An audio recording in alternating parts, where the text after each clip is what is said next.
Bonjour et bienvenue à tous ceux qui nous suivent sur Twitter. Nous sommes en direct du Salon du Bourget, le plus vaste, le plus ancien salon au monde dédié à l'aérien et à l'espace. Nous sommes sur le stand du CNES qui partage cette année son pavillon avec... nous sommes sur le stand de l'ESA, pardon, qui partage cette année son espace avec le CNES. Et je suis avec un astronaute français, mais européen de l'ESA, Thomas Pesquet. Merci Thomas d'être avec nous. Avec plaisir. Alors je crois que c'est ton 10e salon. Est-ce qu'on s'en lasse ou est-ce que ça reste quand même fascinant?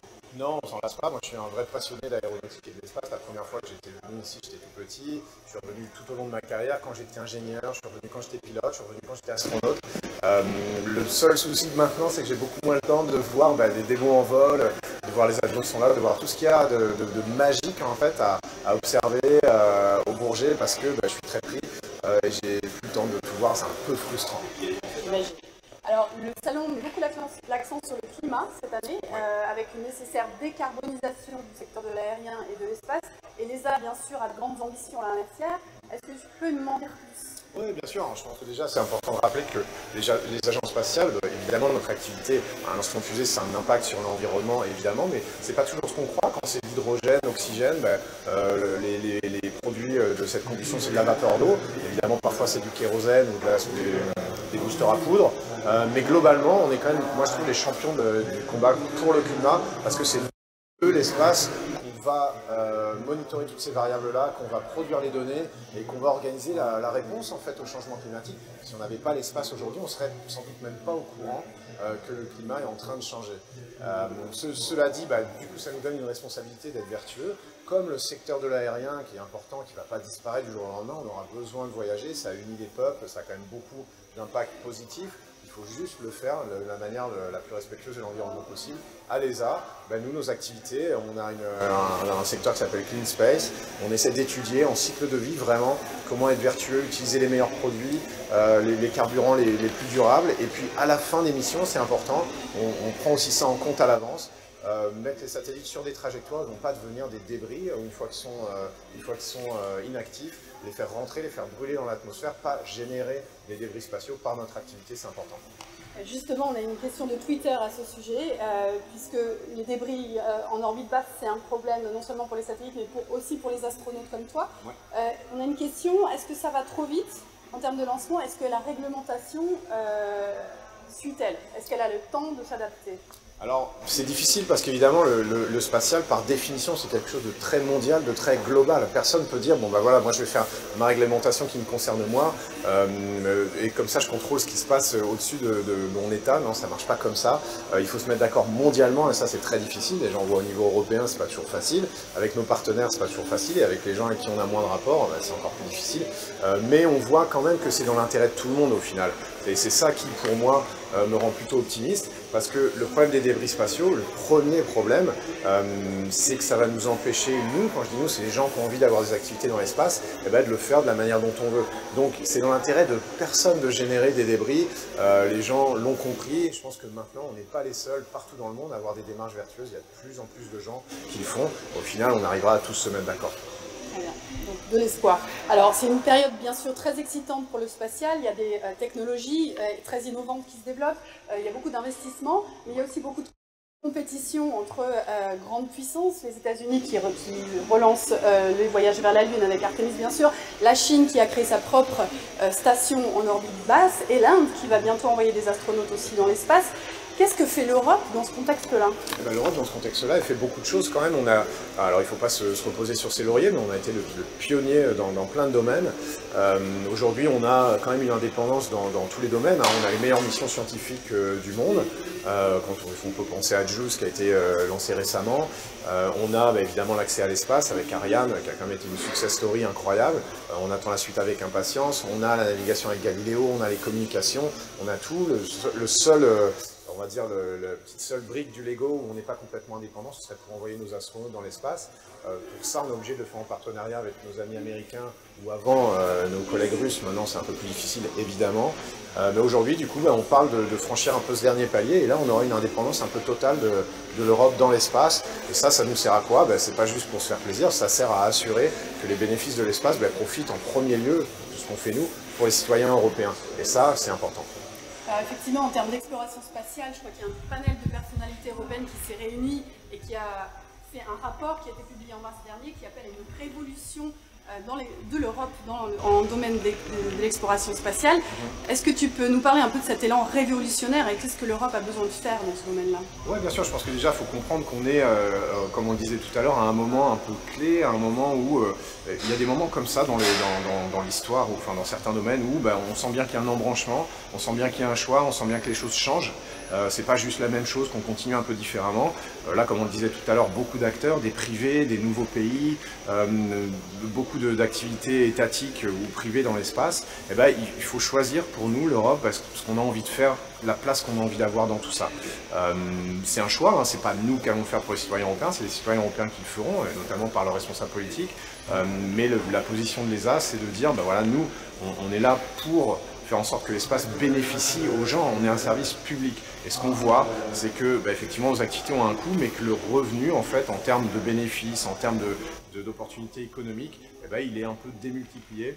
On pense qu'aujourd'hui, face au changement du secteur spatial, face aux nouveaux acteurs, face aux entreprises privées, c'est important de ne pas se laisser distancer parce que sinon, dans 10, 15, 20 ans, 25 ans, il y aura eu des grandes aventures spatiales, le retour vers la Lune, vers Mars, qui vont se ruisseler en cascade dans la société en termes d'innovation, en termes de progrès, en termes d'inspiration. Il y a des gens qui vont accélérer. Et nous, on risque d'être laissé un peu sur le bord de la route et puis de décliner un tout petit peu. On n'a pas envie que ça arrive. Encore une fois, ce n'est pas pour se faire plaisir, c'est parce qu'il faut que ça bénéficie aux citoyens européens. On a envie de prendre ce train en marche et de ne pas rester à quai. Et c'est ça que ça veut dire au final, cette notion de révolution. Et alors, si on parle d'exemples concrets, on a une question de Twitter par exemple qui dit: est-ce que des véhicules qui permettraient d'envoyer des astronautes dans l'espace de façon indépendante sont sérieusement envisagés? Ah oui, très sérieusement envisagés, pour plein de raisons. On a parlé du contexte, mais le contexte, il est aussi que l'Europe aujourd'hui, elle est plus mûre qu'est-ce qu'elle était il y a quelques années. Il y a des gens qui sont nés après les années 2000, j'en vois tous les jours, qui ont toujours connu l'euro. Pour eux, c'est un acquis, mais moi je me rappelle quand j'étais jeune, c'était pas comme ça. Il n'y a pas de frontières en Europe, on a une monnaie commune, on a la liberté de circulation, etc. Tout ça, ça progresse en fait. L'Europe, elle change, l'Europe, elle devient plus unie, plus intégrée, il y a plus d'identité européenne, les gens parlent les langues étrangères, la génération Erasmus, tout ça, ça change. Et ce que ça veut dire, c'est que des sujets pour lesquels on n'était peut-être pas prêts il y a 20 ans ou il y a 15 ans, la défense européenne, la diplomatie européenne, et puis le vol habité européen, vraiment s'unir tous autour d'un projet commun. Maintenant, je pense qu'on est prêt, on est prêt à les lancer, on est prêt à les avoir, et on pense que ça unirait vraiment l'Europe autour de ça, ça donnerait de l'inspiration partout dans les pays pour que les gens deviennent un peu la meilleure version d'eux-mêmes.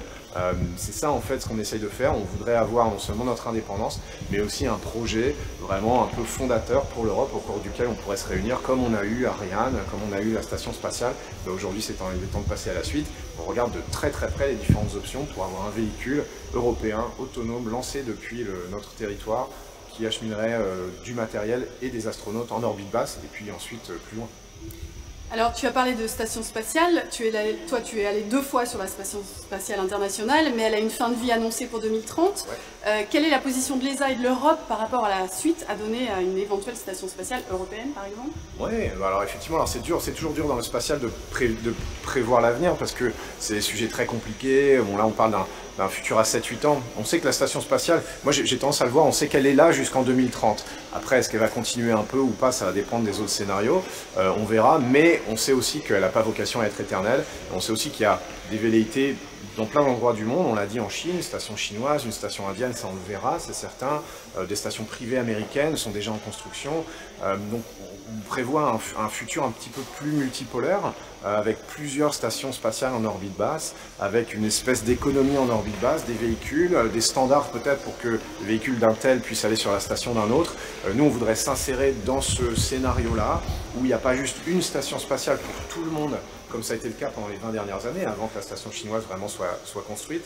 Là, on voit beaucoup de petites stations. On pense que c'est important pour l'Europe d'avoir, la capacité de les desservir. Il faut avoir le véhicule qui peut nous emmener sur ces différentes stations pour être un acteur à cette table en fait où les gens vont travailler ensemble. Et 2, la destination. Si on a le vecteur et la destination, au moins l'un des deux, on fera partie de cette discussion-là. On pourra continuer la recherche, l'exploration qu'on fait pour le bénéfice des gens. Donc les Européens, si on résume, vont devoir prendre de grandes décisions dans les mois, dans les prochaines années. Dans quel cadre vont se prendre ces décisions et quel sera le rôle de l'ESA dans ce cadre-là? Eh ben, évidemment, le cadre européen, il est toujours, on va pas se mentir, c'est toujours un peu compliqué. Il faut que tout le monde se mette d'accord, il y a plein de niveaux. Il y a le cadre de l'ESA, évidemment, qui est l'agence spatiale de l'Europe, le cadre de la Commission européenne, le cadre national. Il faut harmoniser tout ça, il faut que tout le monde y trouve son compte. Mais en gros, on a une roadmap qui va nous envoyer, on a un Space Summit, un sommet de l'espace là au mois de novembre, où vraiment il va falloir avoir des mandats un peu politiques. Et ensuite, c'est les conseils de l'ESA, notamment au niveau ministériel, qui vont nous permettre de lancer ces programmes et puis de vraiment les réaliser. L'ESA, nous, on est là pour mettre un peu les mains dans le cambouis et lancer ces programmes, les faire surgir de terre pour qu'ils puissent marcher. D'accord.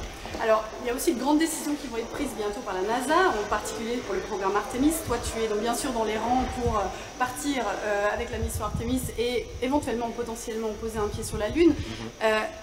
Plusieurs questions. Est-ce que tu te prépares déjà à ça, d'abord? Est-ce que tu t'entraînes? Et comment la décision va être prise en termes de qui part quand?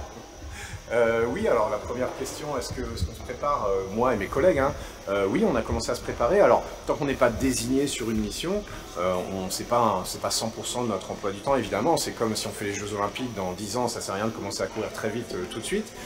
Mais on voit bien que déjà, on a par exemple chez nous, au Centre européen des astronautes, on a développé un entraînement de géologie planétaire. Mais évidemment, on le réplique sur Terre dans des endroits qui vont ressembler géologiquement à ce qu'on pourrait trouver sur la Lune. Je vais suivre cet entraînement de géologie en septembre. Ça va me permettre vraiment d'avoir les connaissances, les outils qui vont me permettre d'être utiles une fois qu'on sera sur une surface lunaire, plus tard planétaire. Donc on a des choses comme ça qui se mettent en place. On parle beaucoup avec nos collègues américains évidemment. On échange notre expertise technique. Et puis voilà, un jour, le jour où on est désigné sur la mission, là ça va accélérer, ça va partir très très fort. On va se mettre au simulateur pour Orion, capsule qui va nous permettre d'y retourner, une partie NASA, une partie ESA. La deuxième question, comment cette décision va se prendre? Je pense qu'un peu comme toutes les décisions de l'ESA, elle se prend de manière un peu collégiale. Il faut voir qui a envie, alors je ne parle pas des astronautes, mais des pays qui ont envie de vraiment s'engager dans ces programmes-là, qui ont envie de contribuer à ces programmes-là, avec leur technologie, avec leur savoir-faire. On sait que la France a une industrie spatiale très forte évidemment, mais ce n'est pas le seul pays dans ce cas-là en Europe, les Allemands, les Italiens, beaucoup d'autres. Donc tout le monde on va se réunir autour de la table, on va voir comment on peut faire en sorte que ce programme marche bien, et puis ensuite il y aura une décision qui sera prise. Ce qui est important, moi je trouve, c'est qu'on y aille en tant qu'Européens. Ensuite, bon évidemment, c'est comme tout, il y aura un premier, il y aura un deuxième, il y aura un troisième, et puis ensuite on espère qu'il y aura énormément d'Européens qui iront sur la Lune et ailleurs, de sorte qu'on a oublié les premiers, et c'est très bien. Et d'ailleurs, ce ne sera pas forcément... Parfois, les missions les plus intéressantes d'un point de vue technique, c'est pas forcément la première. La première, peut-être on met un pied et puis c'est à peu près tout. Et puis peut-être la troisième sera plus intéressante, je sais pas. Tout ça pour dire que ça se passera pas à mon niveau, c'est certain. Moi, tout ce que je peux faire, c'est rester le plus près possible. Et ça, je vous garantis que ça m'occupe. Alors on a une question un peu liée de Laurence sur Twitter. Tu as presque 40 heures de sortie extravéhiculaire à ton actif. Ouais. N'as-tu pas déjà trop entamé ton capital rayonnement nocif? Ben non, parce que on est suivi en fait, j'allais dire quotidiennement, mais en permanence pendant toute la mission, toutes les missions. On a un petit dosimètre dans la poche, en plus de tous ceux qui sont répartis dans la station, pour mesurer les radiations. Quand on revient, on remet ce dosimètre aux médecins qui vont le lire. Chaque fois qu'on fait une radio, évidemment, on le dit à notre médecin. Donc on a un vrai suivi hyper précis de la dose de radiation. Quand on est en sortie extravéhiculaire, on sort aussi avec ce dosimètre dans la poche sous le scaphandre.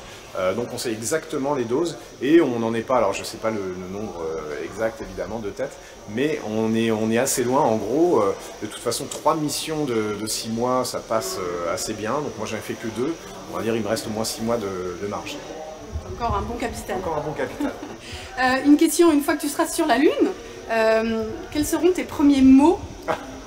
Est-ce que ce sera un big step for Europeans? Non, c'est vrai que c'est... Alors bon, on n'en est pas là, évidemment, il va devoir se passer énormément de choses, et puis c'est un scénario, évidemment, qui est ce qu'il est.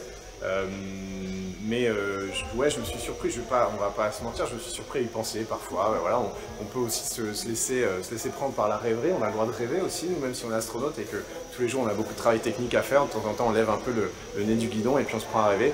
Et j'ai pas la solution, c'est quand même une sacrée pression. Il faut dire quelque chose d'à peu près intelligent, qui a du sens pour les gens, qui va nous suivre pendant tout le reste de la carrière, si jamais ça arrive. Bon, évidemment, c'est tout le mal qu'on souhaite à moi ou à mes collègues. Mais non, j'ai pas la réponse, c'est une bonne question, peut-être qu'il faut que je commence à y réfléchir un peu plus sérieusement. Et juste, alors, une autre question de Twitter, à quoi ressemblera la vie d'un astronaute sur la future base lunaire? Et ben ça ressemblera beaucoup, moi je pense, hein, la meilleure analogie qu'on peut donner, c'est une base polaire. Ça existe, hein, les bases en environnement extrême. La station spatiale, moi je trouve que c'est jamais ni plus ni moins. Alors évidemment, c'est pas simple que ça, mais ça ressemble beaucoup à un sous-marin en fait au final. Ça ressemble énormément à un sous-marin, c'est des modules étanches, des grandes portes étanches entre eux. Donc il y a des parallèles. Là c'est pareil. Une base polaire, une base lunaire, ce sera un peu comme une base polaire, c'est-à-dire l'extérieur est très hostile, on peut y sortir, mais eux, il faut vraiment y s'emmitoufler, il fait moins 60 degrés Celsius, donc il faut énormément s'emmitoufler, on ne peut pas rester très longtemps, on sort vraiment que quand on a besoin, et puis le reste du temps, on vit à l'intérieur, on fait sa recherche, on fait tout ce qu'on a à faire, on utilise l'automatisation, pas avoir à sortir, et ben nous ce sera à peu près la même chose sur la surface lunaire, on essaie de se protéger des rayonnements, on en parlait des radiations, on va un peu s'enterrer, on va protéger sans doute avec le sol lunaire, le régolithe, nos constructions, et puis on sortira en scaphandre, comme eux sortent en mitouflé, réaliser nos opérations, et ensuite on reviendra à l'intérieur, ce sera spartiate, ce sera plutôt du camping que de l'hôtel 5 étoiles, mais à mon avis, rien que le paysage en vaudra le déplacement. Et comment est-ce que tu géreras dans ces cas-là, ou comment le futur astronaute gérera l'isolement et c'est une question qu'on a de Twitter aussi, comment sur le plan psychologique tu gères cet isolement extrême?